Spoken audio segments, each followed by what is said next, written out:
Hi everyone, welcome to my channel. बहुत सारे बच्चों को अभी ये कन्फ्यूजन है कि फेस वन का रिजल्ट कब आने वाला है। और कुछ बच्चे ऐसे हैं जो बॉर्डर लाइन पे हैं, मतलब पेपर वन उनका ये डाउटफुल है कि क्या क्लियर होगा कि नहीं होगा, जो इंडिविजुअल कट ऑफ है 30% की।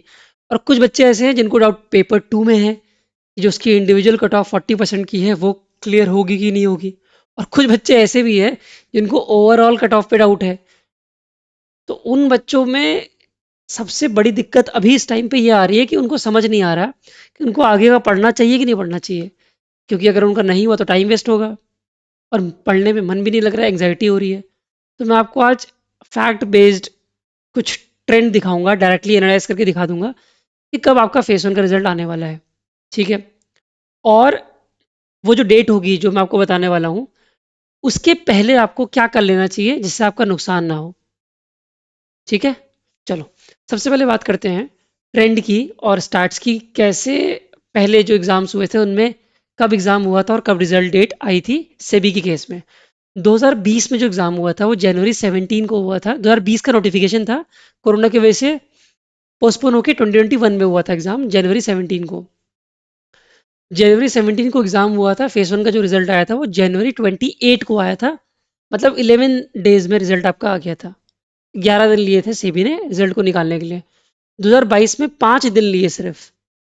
20 फरवरी को एग्जाम हुआ था, 25 फरवरी को रिजल्ट आ गया था। इस बार भी जनवरी में एग्जाम हुआ है। ठीक है। 2024 का जो एग्जाम था लास्ट ईयर का, जुलाई 27 को हुआ था, अगस्त 7 को विद इन 11 डेज रिजल्ट निकाल दिए था। तो सेबी का क्राइटेरिया बेसिकली ये होता है विद इन 7 to 14 डेज। यही टाइम लिमिट है सेबी की जब वो रिजल्ट निकाल देता है। उसका रीजन भी है। उसका रीजन ये है कि फेस वन और फेस टू के बीच में आपको लगभग लगभग 30 से 40 दिन मिलते हैं। इस बार 40 दिन मिले थे और फेज टू होने के 20-25 दिन पहले ही उनको रिजल्ट निकालना ज़रूरी होता है। तो मैक्सिमम से मैक्सिमम जो वो टाइम ले सकते हैं वो 20 दिन का ले सकते हैं, उससे ज़्यादा लेंगे नहीं। ले ही नहीं सकते। फेज टू के 20 दिन पहले तो उनको रिजल्ट निकालना ही है। टोटल 40 डेज का टाइम पीरियड है। ठीक है। लेकिन 20 दिन भी वो लेंगे नहीं। जो एवरेज डेज हैं वो 10 डेज ही हैं। और आपका जो एग्ज़ाम हुआ था वो हुआ था 10 जनवरी को। तो इसका मतलब है जो मैक्सिमम डेट जा सकती है वो 30 जनवरी जा सकती है। बट ये जाएगी नहीं 30 जनवरी। क्योंकि जो एवरेज डेज, जो नॉर्मली डेज से भी कंसिडर करता है रिजल्ट के लिए, 7 से 14 डेज करता है। और अगर मैं एवरेज की बात करूँ तो 10 डेज मान लो आप। जो आपने प्रीवियस रिजल्ट जो देखा था ना, ये भी आपका एवरेज कितना है, लगभग लगभग 10 डेज का एवरेज है। तो मतलब 10 जनवरी को एग्जाम हुआ था, ये मान के चलो आप कि 20th या 21 जनवरी के अराउंड आपका रिजल्ट आ सकता है। बहुत ज़्यादा चांसेस हैं। तो अभी आपके पास 3 से 4 दिन हैं और मुझे नहीं लगता कि आपको ये वेस्ट करना चाहिए। अगर आप डाउटफुल हो रिजल्ट के लिए तब भी आपको वेस्ट नहीं करना चाहिए। क्यों? क्योंकि आप ऐसी चीज़ें पढ़ सकते हो जो आपके बाकी के एग्जाम में काम आ सकती है। जैसे एडाई का एग्जाम आने वाला है, बाकी भी रेगुलेटरी बॉडीज़ के एग्जाम है, और बाकी भी आपने फॉर्म ऑलरेडी भर लिए होंगे बैंकिंग वगैरह के, या किसी के भी फॉर्म भरे हो। सब एग्जाम में जो काम आने वाला है उस कंपोनेंट को उठा लो। जैसे कि आपके फाइनेंस के कंपोनेंट में एक छोटा सा पोर्शन है फाइनेंस करंट अफेयर का। तो करंट अफेयर या फिर फाइनेंस करंट अफेयर तो हर जगह आता है ना। सेबी में जनरल करंट अफेयर नहीं आता है। फाइनेंस करंट अफेयर फाइनेंस के अंदर ही थोड़ा सा पूछा जाता है। आप इसको कर लो।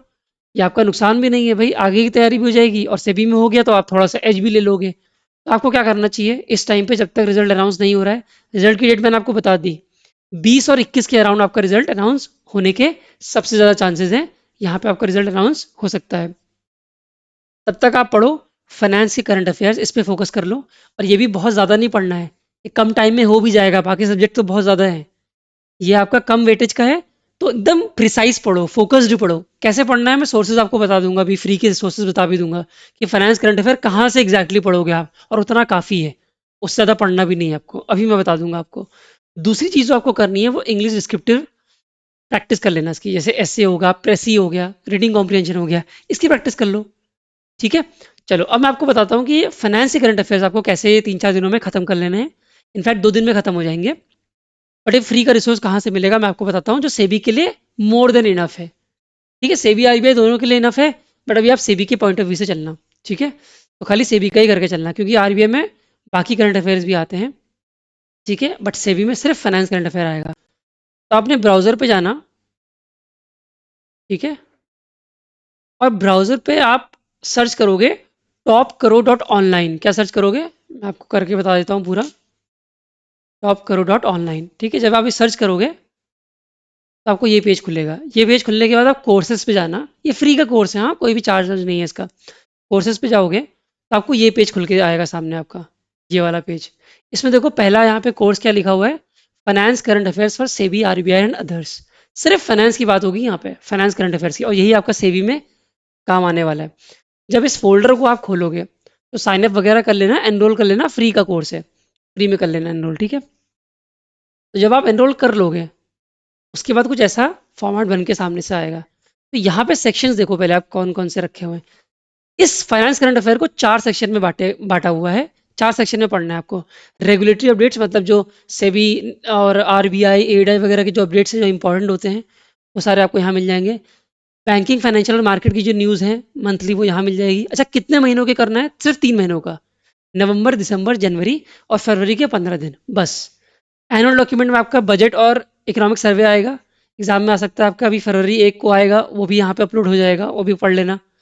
और फाइनेंशियल रिपोर्ट जो है ये सिर्फ आरबीआई के लिए हैं स्पेशली, ये आप स्किप कर सकते हो। फोर्थ वाला सेक्शन आप स्किप कर सकते हो। अब सभी के लिए सिर्फ पहले के 3 सेक्शन पढ़ना। फर्स्ट खोलना नवंबर 2025 के रेगुलेटरी अपडेट्स को खोलना, इसको ओपन करना। जब आप इसको ओपन करोगे तो आपको पीडीएफ मिल जाएगी कुछ ऐसी, ये देखो। टॉप करो पावर शीट नाम होगा इसका, नवंबर 2025 रेगुलेटरी अपडेट्स। 7 हेडिंग्स में आपका नवंबर का रेगुलेटरी अपडेट्स खत्म हो जाएगा। मुश्किल से 5 पेज है देखो, ठीक है, ये देखो 5 पेजेस में आपका नवंबर का रेगुलेटरी अपडेट्स खत्म हो गया है। इसको पढ़ के खत्म कर लेना। इसी तरह दिसंबर का पढ़ लेना, ठीक है। और एक और चीज़ ध्यान रखना, इसमें एक बहुत इंपॉर्टेंट चीज़ है, क्या है इसकी खासियत। इस फाइनेंशियल करंट अफेयर में स्पेसिफिकली जो रेगुलेटरी अपडेट्स हैं, इसमें जब आप अंदर जाओगे ना तो यहाँ पे आपको एग्जाम डेटा, जो की एग्जाम डेटा है वो भी दिया होगा अलग से, कि क्या एग्जाम में डायरेक्टली पूछा जा सकता है।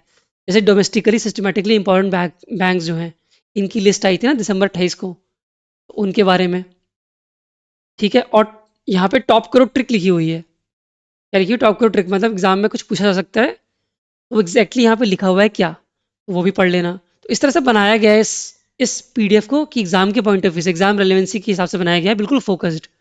इसको पढ़ के खत्म कर लेना, ठीक है। तो यही सारे आपको करने हैं, बस इतने से हैं, 2 से 3 दिन में खत्म कर लेना तो फाइनेंस करंट अफेयर आपका खत्म हो जाएगा। इनफैक्ट आरबीआई के लिए भी करना है, अगर करते जा रहे हो तो इसी कोर्स से ये जो इंपॉर्टेंट फाइनेंशियल रिपोर्ट्स हैं ये भी अपडेट हो जाएंगी इसमें, ये भी पढ़ते रहना आगे आरबीआई के लिए। फाइनेंस करंट अफेयर की बात कर रहा हूँ, ठीक है। और इसी के साथ साथ क्या होगा ना, इसमें अभी बाकी के करंट अफेयर भी अपडेट होंगे, मतलब आरबीआई के लिए, बट अभी आरबीआई से मतलब नहीं है। आरबीआई के लिए क्या होगा, यहाँ पे एक और कोर्स आएगा करंट अफेयर फॉर आरबीआई करके, बट उससे आपको मतलब नहीं है, मैं सेबी वालों से बात कर रहा हूँ अभी। अब अगर आरबीआई की प्रिपरेशन भी कर रहे हो तो उसको भी कर लेना, वो भी फ्री होगा, ठीक है। तो अभी आप सेबी के लिए इसको कर लेना। ओके। और एक और चीज़ मुझसे बच्चे ने रिक्वेस्ट की थी कि प्लानर दे दो कि कैसे फेज़ 2 के लिए प्रिपेयर करना है। तो अगर आपको फेज़ 2 का प्लानर चाहिए या कैसे प्रिपरेशन करना है, उसकी स्ट्रैटेजी चाहिए, तो मुझे नीचे कमेंट सेक्शन में बता देना। मैं फेज़ 2 की एग्जैक्ट स्ट्रैटेजी आपको बता दूंगा, कैसे आप फेज़ 2 में आराम से, फेज़ 2 का पेपर 2 इनफैक्ट आराम से अच्छे मार्क्स से क्वालिफाई कर सकते हो, अगर आपने प्रॉपरली फॉलो किया जो मैं आपको स्ट्रैटेजी बताऊंगा, ठीक है। और बहुत सारी मैराथन वीडियोस, बहुत सारे एमसीक्यूज, बहुत सारे कंटेंट की वीडियोस मैं इसी चैनल पे लाने वाला हूँ, तो इस चैनल को सब्सक्राइब जरूर कर लेना। सेबी ग्रेड ए फेज़ 2 के लिए बहुत सारी रिवीजन वीडियोस मैं आपके लिए इसी चैनल में लाने वाला हूँ, फ्री ऑफ कॉस्ट वीडियोस बहुत सारी। उसी को कर लोगे तो काफ़ी होगा वो एग्जाम के लिए, ठीक है। तो चैनल को सब्सक्राइब कर लेना और नीचे कमेंट सेक्शन में बताना कि आपको जो फेज़ 2 की स्ट्रैटेजी है, प्रॉपर 30 दिन का प्लानर है, वो चाहिए कि नहीं चाहिए, मुझे नीचे कमेंट सेक्शन में ज़रूर बताना। चलो मिलेंगे नेक्स्ट वीडियो में, तब तक के tata bye bye, thank you everyone. एक और चीज़ बताना भूल गया मैं, कि जो वीडियोस की नोटिफिकेशन है वो आपको टेलीग्राम चैनल पे आएगी, ठीक है। तो टेलीग्राम चैनल पे क्या करना, टेलीग्राम चैनल को ज़रूर ज़रूर से ज्वाइन कर लेना, वो उसका लिंक मैं आपको डिस्क्रिप्शन बॉक्स में दे दूंगा, ठीक है। चलो।